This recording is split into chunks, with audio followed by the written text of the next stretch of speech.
वल्अस्र, असर की कसम। अल्लाह पाक फरमाता है असर की कसम। अब नाज़रीन, इस वक्त मैं जो ये रिकॉर्डिंग कर रहा हूँ, ये असर का वक्त है, जुमा का दिन है, असर का वक्त है।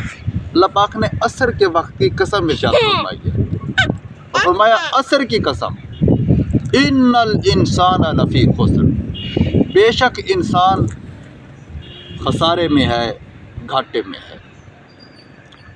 अगर आप थोड़ी तवज्जो करें और कोई भी ज़ी शऊर समझदार तवज्जो करे तो उसको एक हिकमत मालूम होगी कि एक तरफ अल्लाह पाक ने कसम उठाई और फरमाया वल्अस्र, असर की कसम, और फिर फरमाया इंसान घाटे में है।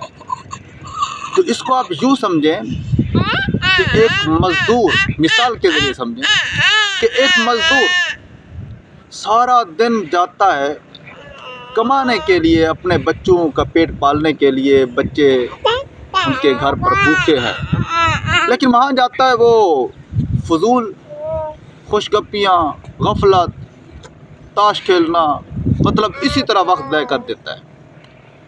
तो ये असर का जो वक्त होता है, ये क्लोजिंग का वक्त होता है, ये नतीजे का वक्त होता है, जो कुछ कमाया उसके हुसूल का वक्त होता है।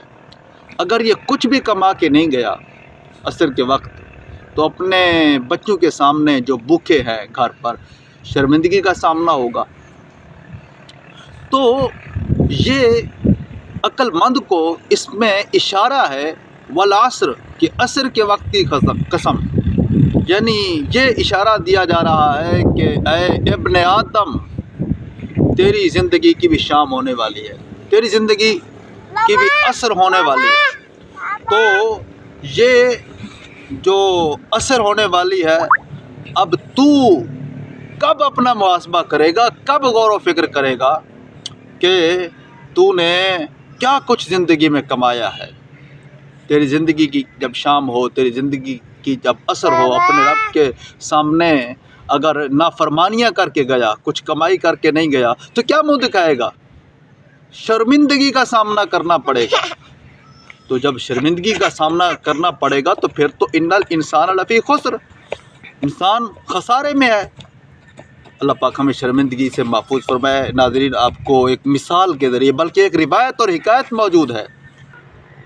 फरमाया कि अल्लाह पाक क़यामत वाले दिन गुनाहगार से पूछेगा, ओए गुनाहगार नाफरमान, तुझे शर्म और हया नहीं आई? मुझसे शर्म और हया नहीं आई मेरी नाफरमानी और गुनाह करते हुए? तुझे मेरे फरिश्तों से भी शर्म नहीं आई? फिर फरमाएगा कि ऐ बंदे, गर्मियों में मैंने तुझे ठंडा पानी नहीं दिया, मैंने तुझे सेहत और कुव्वत और ताकत नहीं दी थी, इसके बावजूद मेरी दी हुई ताकत से तूने मेरी नाफरमानियाँ की। जब इस तरह के सवालात होंगे, बंदा शर्म से पानी हो जाएगा, पसीने से शराबूर हो जाएगा और अर्ज़ करेगा, परवरदिगार, मैं तेरे सामने शर्मिंदगी की सूरत में तेरा सामना नहीं कर पाता, या अल्लाह मुझे जहन्नम में डाल दे। यानी आदमी अल्लाह पाक के सामने शर्मिंदगी की वजह से अल्लाह पाक का सामना नहीं कर पाएगा। तो अल्लाह पाक ऐसी शर्मिंदगी से हमें महफूज फरमाए। इसीलिए अल्लाह पाक ने मुतनब्बे किया, इससे पहले कि तेरी ज़िंदगी की शाम हो, वल्अस्र, ज़माने की कसम, यानी असर की कसम, इन्नल इंसान लफ़ी खुस्र, बेशक इंसान घाटे में है। अगर वो गफलत में पड़ा रहा, वो घाटे में है।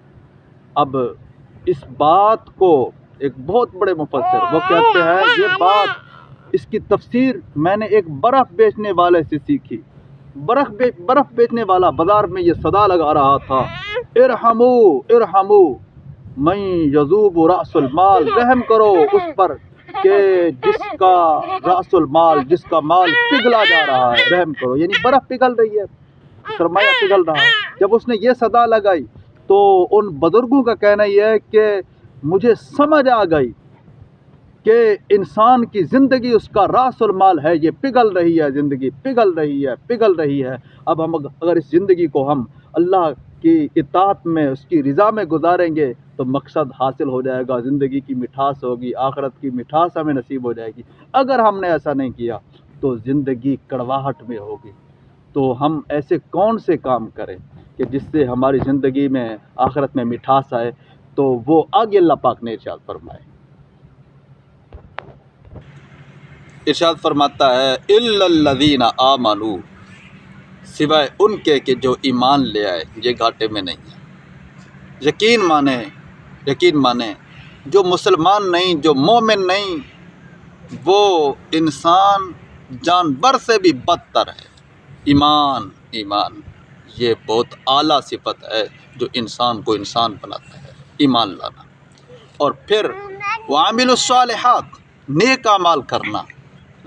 حاضرین دیکھیں، اللہ پاک کی ناراضی والے کام کرنا، گناہ کرنا، یہ آگ ہے، آگ۔ حضرت حسن بصری رحمۃ اللہ علیہ آپ ارشاد فرمایا کرتے تھے کہ اے ابن آدم تباہ ہو تو، گناہ گار کو کہتے تباہ ہو تو، کہ تو گناہ کر کے اپنے رب کے ساتھ جنگ کرنا چاہتا ہے۔ ہاں، جو آدمی اللہ کی نافرمانی کرتا ہے، گناہ کرتا ہے، گویا وہ رب سے اعلان جنگ کرتا ہے۔ کتنی چوٹ کرنے والے یہ کلمات ہیں، کاش ہم اس پہ غور کریں۔ وتواصوا بالحق، اور وہ کہ جو حق کی تلقین کرتے ہیں، نیکی کی دعوت دیتے ہیں، اور وتواصوا بالصبر، اور صبر کی تلقین کرتے ہیں۔ یعنی یہ جس کے اندر 3 صفات ہیں۔ پہلی صفت کیا ہے؟ ایمان لانا، دوسری صفت ہے نیک اعمال کرنا، اور تیسری صفت ہے کہ نیکی کی دعوت دینا اور حق کی تلقین کرنا اور صبر کی تلقین کرنا۔ اچھا ناظرین، اس بات کی کمی میں محسوس کرتا ہوں، لوگ صبر کی تلقین بہت کم کرتے ہیں۔ دعوے کر لیں گے لیکن صبر کی تلقین کرنا، یہ انداز بھی لوگوں میں اس میں کمزوری پائی جا رہی ہے۔ صبر کی تلقین کب ہوگی؟ آپ جنازوں میں شرکت کریں، وہاں پر برسا سے تعزیت کریں۔ ایک بندہ بیمار ہو گیا، آپ اس کی عیادت کریں، یہ بھی صبر کی تلقین ہو جائے گی۔ اسی طرح مطلب اگر کسی آدمی میں کچھ آپ کمزوری محسوس کرتے ہیں تو آپ مثلا میں آپ کو ایک چھوٹا سا واقعہ سنا دیتا ہوں۔ بچپن کی بات ہے، میں طالب علم تھا، جامعۃ المدینہ میں پڑھتا تھا، تو ایک بزرگ سے میری ملاقات ہوئی۔ تو بزرگ نے جب مجھے دیکھا، اوہو اتنا کمزور، سکا پین، مطلب اس طرح کی بات ہے، یعنی آپ اتنا کمزور ہو گئے، سکا پین سراکی میں گیا۔ میں نے کہا میں تو سکا پیا تے ہون میرا ہاں نہ سا۔ اس کا مطلب یہ ہے کہ میں اگر میں کمزور ہوں کچھ ہے تو آپ مجھے ایسی بات تو نہ کریں گے جس سے میرے دل میں ایک افسوس اور ایک پریشانی ہو۔ تو مطلب یہ کہ انسان کی جب کوئی مذمت بیان کی جائے تو آپ کو پتہ ہے کہ اس کو اس مذمت پر خوشی تھوڑی ہوگی۔ بچپن تھا اس وقت، یعنی دل برداشتہ ہوا تھا، لیکن اب تو صاف ظاہر عادت ہو گئی ہے، لوگ جس طرح بھی کریں، اللہ پاک ہمیں صبر کی توفیق عطا فرمائے۔ تو میں یہ کہہ رہا ہوں کہ آپ کسی کو کچھ سپورٹ نہیں کر سکتے، خوشی نہیں دے سکتے، تو اسے آپ دلاسا تو دیں نا، صبر کی تلقین کریں، یہ بہت بڑی بات ہے۔ صبر کی تلقین بہت بڑی بات ہے، بہت اجر کی بات ہے۔ تو یہ بندے کو اعلیٰ اور باکمال بنانے والی صفات تھی جو میں نے آپ کے سامنے پیش کی ہیں۔ اللہ پاک ہمیں سمجھنے کی توفیق عطا فرمائے، آمین۔ صلی اللہ علیہ وسلم۔